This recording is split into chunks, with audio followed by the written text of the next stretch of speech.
we'll see you. No, I'm just kidding. We were trying to record on the last one, so you guys didn't get recorded, because we feel bad that like the same group always gets recorded, because my thing turned off, the surface just turned off like halfway through, and it was right when we did our little switch, but anyway. So, okay, so Sarah's handing out a couple things. The first one you are getting has FIT principles, so it talks about your frequency of activity, your intensity, how much time you're taking. So looking at that, this handout is a good way to evaluate maybe where you are with your activity. So, if you're thinking about, okay, it's been, a couple weeks, couple months that we've been doing this, you guys got handed back your goals sheets today, and what you've been doing for your goals and how that's going with your activity. And so now is a good time to take a look and ask yourself, well, where am I at? Do I need to kind of up my game a little bit? Do I need to reapproach, start really from scratch, or am I just do I need to just try something new? Have I gotten stuck in a rut? So it's just a good way to kind of evaluate where you're at. The second page of that, I wanted to give you guys a way to get through kind of some barriers. So if you're kind of stuck with your activity, and this only looks at activity, but we're going to talk about just kind of anything that you have in your goals for healthy lifestyle. It gives you some ideas to get out of it. So it'll say like maybe kind of identify where your problem is, and then how to, ways that you can work around that, and things that you can do for activity. So those 2 pages are just to kind of review and kind of do a little like self-check where you at, kind of check in on activity and what you're doing. Then the second one that we handed out is called the problems one, problem solving. This one's actually kind of funny because it's the only handout that we have that has talks about Sarah. The name of the character is Sarah, so Sarah has problems. I think that's the first line. It's something like Sarah has problems, which we do. But it's a problem-solving thing to go through. So you're just going to go through and read it, and it talks about some of Sarah's problems and Sarah's actions change to fix them. But really what it is a way to get through some of those things that we're having problems with. So we wanted to do this at this kind of point of the lessons is because now we're at session 4, so we're a little bit into this, and it like I was saying with the looking at the first handout with your frequency of activity and things like that, this is a good chance to kind of maybe take a peek at where you're at with your goals or where you're at with things, and to work around some of these problems. But what I kind of want to do now is, and you guys can read those later, so set those down for a second. We're going to run you through a couple exercises. So the first thing I'm going to have you do is put your kind of hands on your lap, and I'm going to have you close your eyes, and everybody will have their eyes closed, so you don't have to feel weird that, well, I won't, I'll have my eyes open. Okay, so close your eyes, and just kind of get a little quiet, and we're just going to, I want you to envision what it would be like to be your healthiest version of yourself. So maybe you're thinking about what you wrote down on your goals. Maybe you're thinking about things that you really want for yourself, or maybe what you were thinking when you started this class, or this year, or the last couple of years, or things that you're really working towards, or something new. So envision what that would be like when you accomplish those goals, and when you get to that place. What does it look like? What do you feel like? What is your healthiest version of yourself? What is your daily life like? What is your lifestyle like? Does it affect those around you? What's your energy like?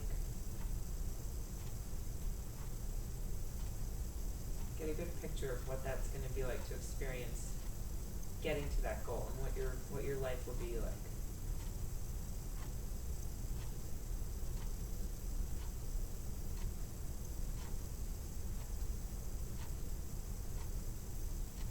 Okay, so let's open our eyes.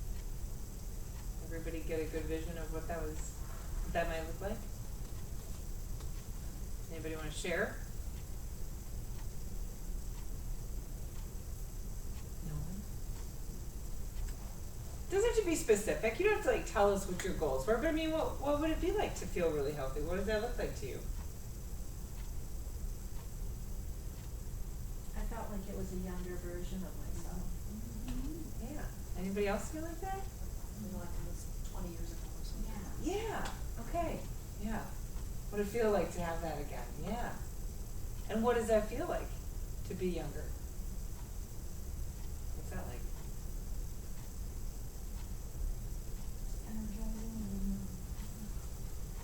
You feel like you have more to look forward to, maybe? That's good, yeah. Energizing, there's some hope and future ahead of you, and yeah, Be more ambitious. more ambitious. Do things that maybe can't do now. That's a good point, yeah.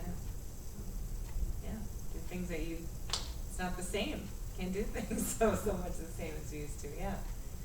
And can we get some of those things back even a little through a healthy lifestyle? Can we get a little more energy? Can we feel a little bit more ambitious to do things? Maybe things don't hurt as much, so it will be nicer to do things. Yeah. Yeah, it's not so hard. You know, and we have medical things that we can't get rid of. And sometimes things just will be a little bit harder, but you know, where can we get to so that you can experience some of those feelings again of feeling energetic and feeling good, feeling younger. Absolutely, that's great. Okay, so I want you to keep that in mind and keep that feeling where that is. So we're gonna try this again. So now I want you to close your eyes again. And we're gonna do, you can kind of do your choice of two visuals. So the first one I'm gonna offer is you wanna close your eyes and think about when you were younger, maybe elementary school age, maybe high school, but you know, when you were younger. Think about what you thought you were gonna be like by the age you are now. If you even know what that was like, what would I think my life is gonna be like? Where would I be? What would this look like to be this age? What would this be like? What would I be doing? What would be going on? Kind of thinking about the younger you, former self, looking forward.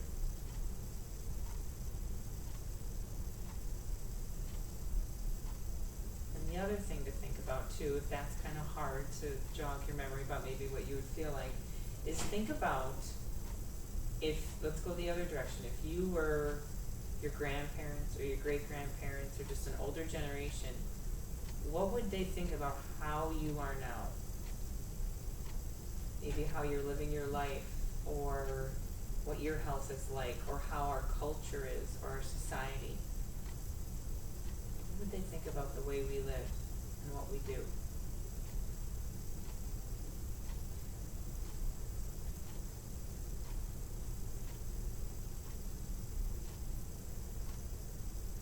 Okay, so let's open our eyes with that.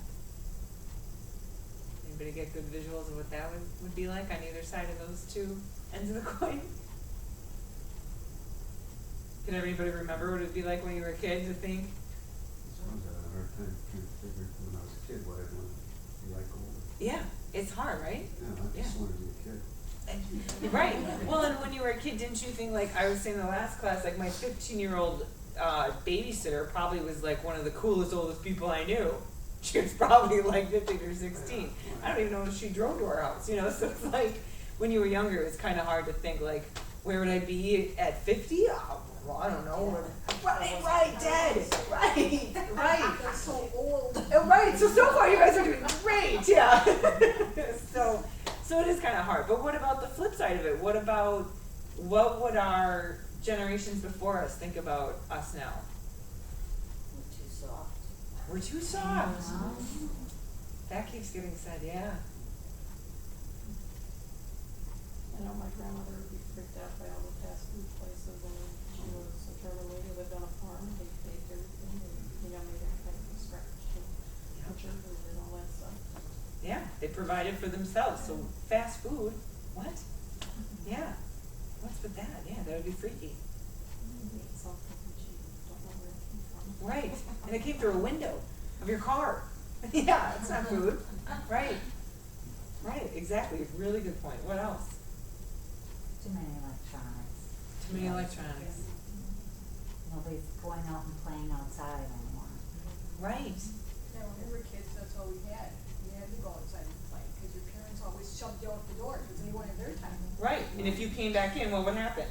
Get outside, and it didn't matter. Or if it I'll was- give you something to do. Yeah, Right, or you can do a chore or not. yep, oh, you bored, I'll give, yeah, right. Have you guys tried talking to like a teenager now? You can't. Right. Text them, Yeah. they'll answer. Right, so Call they them. can't like Not engage in a answer. conversation because it's this, they can, right? It's hard, it's really hard, yeah, Can't talk to them. right. I bet your grandkids can use an iPad quicker than any of us in this room. They can probably put it all together for you. Maybe my 6-year-old grandson could. Yes, absolutely, yeah, I mean, there's toddlers who can use devices better than I can, for sure. Isn't that something? Yeah. We know more about what's going on with them through Facebook than through face-to-face. You are, right. Isn't that, what a commentary on how we live, yeah. And think about the farm and the lifestyle that was, the generations before us and how hard they had to work, not soft hard, how hard they had to work at everything. It's so crazy. What would they think about you guys, taking this class? Well, what do you do that for? Yeah. We were talking about like, why do you need a gym? There's a room that you go to and you move things around, right? It seems kinda crazy. I always say that my job is crazy. I'm a health coach, I teach humans how to, like, the animals figure it out, we can't, so I'm making fun of it, but it really is a real thing to think about. That here we are. So, and not to take away from you being here, I like that you guys are here, it's not like we should be going on a guilt trip, but it's the idea that it really is something, isn't it, that when we were looking at these handouts and talking about solving problems and getting around barriers, there really are some barriers and there really are some problems. Even talking about your vision of what you were thinking about, getting around the barriers of pain and not having the energy and not having the motivation, the ambition to do those things. Those are real and it's true. But the flip side of that too is I kind of want to say like, well, but it might just take some hard work. Maybe we are too soft. It's so easy, right? It's so easy to be not healthy that it's actually hard to be healthy versus the other way around. Yeah. And I was bringing up like the news yesterday, how, in Brussels, 30 people plus lives gone, just like that in a second. And how we only get a fraction of the news in the United States. Our news is so edited. And so we're getting some part of horrible things that are going on all over this planet and in our nation. We're not even getting the full picture and we know how bad it is out there. And, when I was thinking about problems, I'm like, how many problems do we really have? Or do we really have it pretty good? We have so many resources to be healthy. We have more opportunities to live that vision that you had in your head, we have more opportunities for that to actually happen than other people on the planet, and we're just not doing it. What is it? So what is stopping us? And like I said, there are real problems, there are real barriers, but what could be part of it? Are we standing in our own way? Any thoughts about that? Yeah, we do. I mean, perfect example, my daughter's 17, she just adopted a dog, 8-year-old, Bernese Mountain Dog. So this dog is very active, it needs to be walked and whatever. And I think more about that, the dog needs to go for a walk than I need to go for a walk. Right. It's, Yeah. and I don't know if that's like a mom thing, you think about your kids, you think about Taking care of others. taking care of others, right? So you don't come first. You don't come, right. Last hour they were talking about how busy we are. Busy doing what? Because everything is so convenient. But everything else goes before, right? We put it all before. I mean, that's what we've been talking about with like barriers, how to get around these barriers. Where we want to say, well, my health should be number one, right?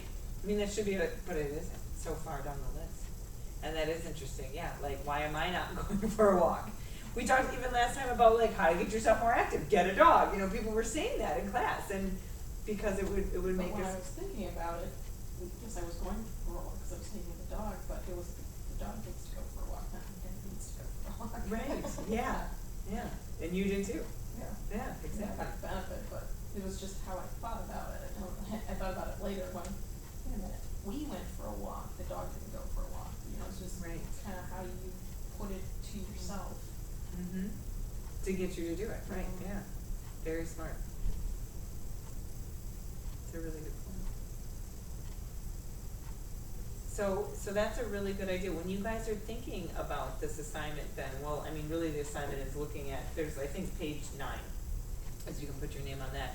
So, when you're thinking through, looking at any of the barriers that you have, or maybe you've kind of started on your goals and you're doing okay, and this is just a nice little kind of feeling of motivation, I can do this. It's just me, I can get around this, I can work hard, I can do this. I have all the resources that I need, I have all the things ready for me to do this, I just need to do it. Or maybe I've started doing it and I need to keep rolling with it and not give up.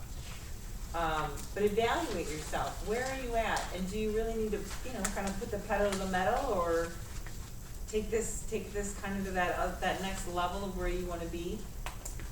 But really look at, do we have it that bad? And do I really have problems that are keeping me from this, or do I have excuses? You know what I mean?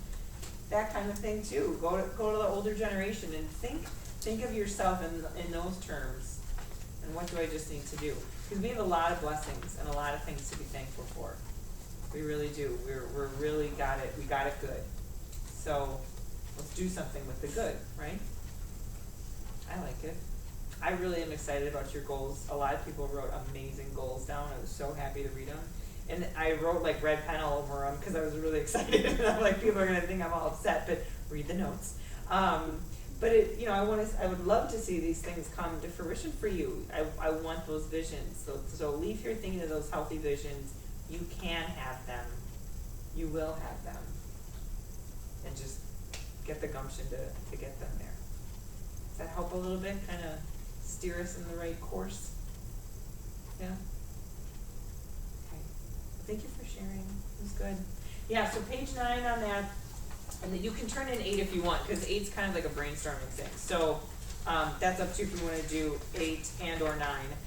But just make sure you put your name on it. The back page, you don't need to do that. It's fine. I mean, you can if you want, but whatever you turn in, we'll be happy to get. And then we'll see you in 2 weeks. Otherwise, have a fantastic Easter. Anybody traveling for Easter? Or no? Staying local? No one's driving in this fun mess? Our white Easter, green Christmas. Yes. So ridiculous. Yeah. Well, welcome back to winter. Yeah. Happy All right. Easter, you guys. Yes, happy Thank you. Easter. Thanks for coming in. Nice to meet you all. Yes, nice meeting you. Sorry. Well, what do you